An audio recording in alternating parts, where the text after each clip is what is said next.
Hindi naman sa mahal na mga regalo na susukat ang tunay na pagmamahal at respeto sa ating mga magulang. Ako po muli ang inyong lingkod, Tagapanood TV. Welcome back po dito sa ating YouTube channel at Facebook page. Panibagong araw, panibagong reaction video po ulit tayo mga tagapanood. At ang ating bibigyan ng komento, reaction, opinion ay ang balitang mga kapatid ni Carlos Yulo may binigay na regalo sa kanilang ina. At yan po ay galing sa channel ni Showbiz Trend Update. Ilalagay ko po yung link na kanyang channel sa description para mabisita nyo po at masuportahan na rin. Kaya naman simulan na po natin ang ating reaction video sa araw na to mga tagapanood. Let's do this! Welcome back sa aking channel. Angelica Yulo Flinex ang binigay ng kanyang anak na si Eldro Yulo sa social media kahit ito ay simpleng regalo lamang. Patama nga ba ito kay Carlos Yulo? Panuurin at pakinggan ang buong detalye.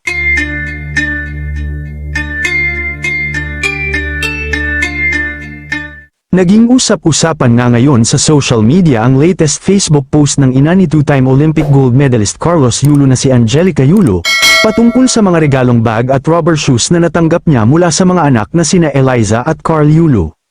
Sa kanyang FB post noong ika-15 ng Agosto, sinabi ni Angelica na speechless daw siya sa guest bag na regalo sa kanya ni Eliza, na magagamit daw niya kapag dadalo siya sa mga party kung sakaling may event na dadaluhan ang kanyang mga anak. Ani Eldro sa kanyang post para sa mahal niyang ina, "Ma, this is for you, you deserve it. Binili kita ng pwede mo magamit pag attend ka ng party pag pera kasi binigay ko sa'yo, di ka na naman bibili ng para sa'yo, gagamitin mo naman para sa amin." Agad naman napa-thank you ang kanilang ina sa kanyang mga anak na si Eliza at Eldro, at sobra niya itong na-appreciate. Bida pa ni Angelica sa kanyang mga anak, "Yung isang anak mo na di nagpakabog kay Eliza Yulo tapos sabi pa niya sa akin, Mama 13K ang budget ko for you. Okay na ito anak, tabi mo na yung ibang money mo. Alam ko kulang pa yan sa'yo kasi akala mo anak ka ni Henry si sa lakas mong gumastos, thank you so much Eldro Carl Yulo." Marami naman ang pumuri sa mga anak ni Angelica dahil sa pagiging sweet daw nila sa kanilang ina, at pagtanaw ng utang na loob na kahit hindi hiningi ng kanilang ina ay kusa silang nagbigay. Pero para kay Angelica hindi niya naman daw kailangan ng mga bagay para lang siya ay mapasaya, dahil para sa kanya sapat na nasa tabi niya ang kanyang mga anak at mahal siya.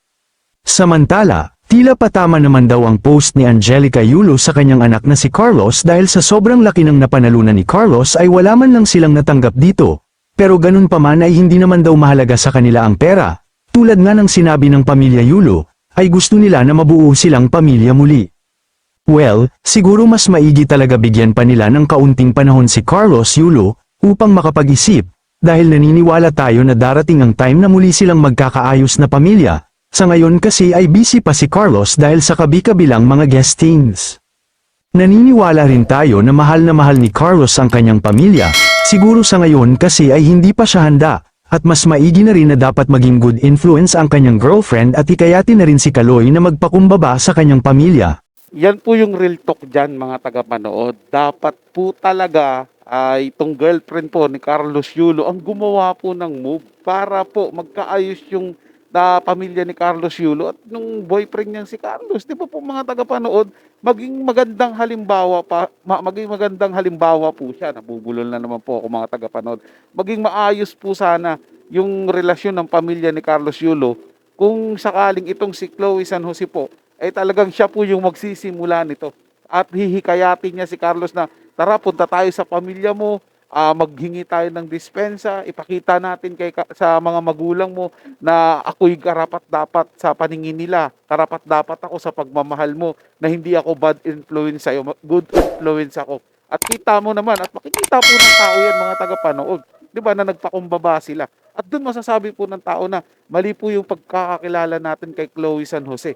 Pero ngayon po sa ginagawa niya na parang inilalayo niya po ng todo si Carlos Yulo sa mga magulang. At tapos siya po ang nakikinabang na lahat ng meron si Carlos Yulo ngayon. Ano pong masasabi sa kanya ng mga tao? Di ba napaka-bad influence niya po? At lagi ko po sinasabi dito mga tagapanood, di ba?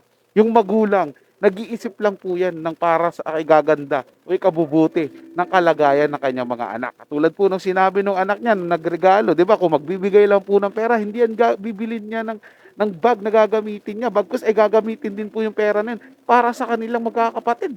Di ba? Ganun po yung mga tagapanood. Di ba alin na po maubusan, mawalan po yung magulang. Basta yung mga anak niya, meron po. Naaalala ko po yung nanay ko na kahit wala po siyang matirang ulam sa paghapagkainan namin, basta yung mga anak niya nakakain. O yung asawa ko po, ganun din po ngayon sa mga anak namin.